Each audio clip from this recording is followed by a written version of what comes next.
झारखंड की महिलाओं का दम अब लंदन में सिर चढ़कर बोलने वाला है। सिमडेगा और गुमला की महिलाओं द्वारा उगाए गए आम्रपली आमों का जलवा अब विदेशों में भी दिखने लगा है। यहाँ उत्पादित आम्रपली आमों का देश तो कायल था ही, अब विदेशी भी इसके मजे लेंगे।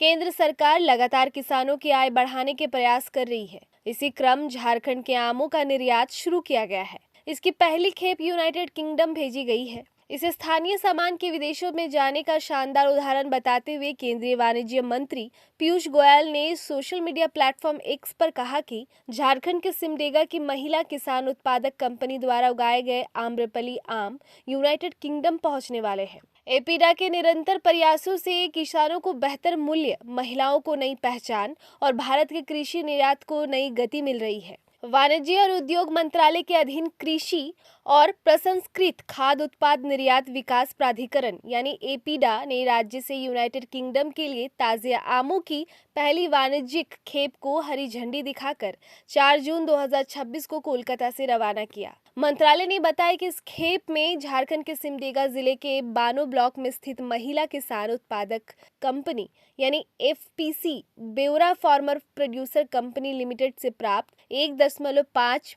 मीट्रिक टन ताजे आम्रपली आम है। इस खेप का निर्यात कोलकाता स्थित मेसर्स जेजीबी एग्रोफ्रेश प्राइवेट लिमिटेड द्वारा लंदन, यूनाइटेड किंगडम को किया जा रहा है। यह निर्यात सिमडेगा जिले के किसान उत्पादक कंपनियों यानी एफपीसी, किसान उत्पादक संगठनों यानी एफपीओ और प्रगतिशील किसानों के लिए एपीडा की ओर से 5 मई 2026 को आयोजित निर्यात उन्मुख क्षमता विकास कार्यक्रम के बाद किया जा रहा है। इस कार्यक्रम का उद्देश्य निर्यात संबंधी आवश्यकताओं, गुणवत्ता मानकों और बाजार के अवसरों पर ध्यान केंद्रित करना था। मंत्रालय के मुताबिक इसके बाद एपीडा ने जिले से निर्यात योग्य गुणवत्ता वाले आमों की खरीद के लिए ब्योरा फार्मर प्रोड्यूसर कंपनी लिमिटेड और मेसर्स जेसीबी एग्रोफ्रेश प्राइवेट लिमिटेड के बीच संपर्क स्थापित करने में सहायता की। वर्तमान खेप इसी पहल का परिणाम है। सरकार ने आगे कहा कि इस पहल से क्षेत्र के किसान समूहों के बीच गुणवत्तापूर्ण उत्पादन पद्धतियों को अपनाने,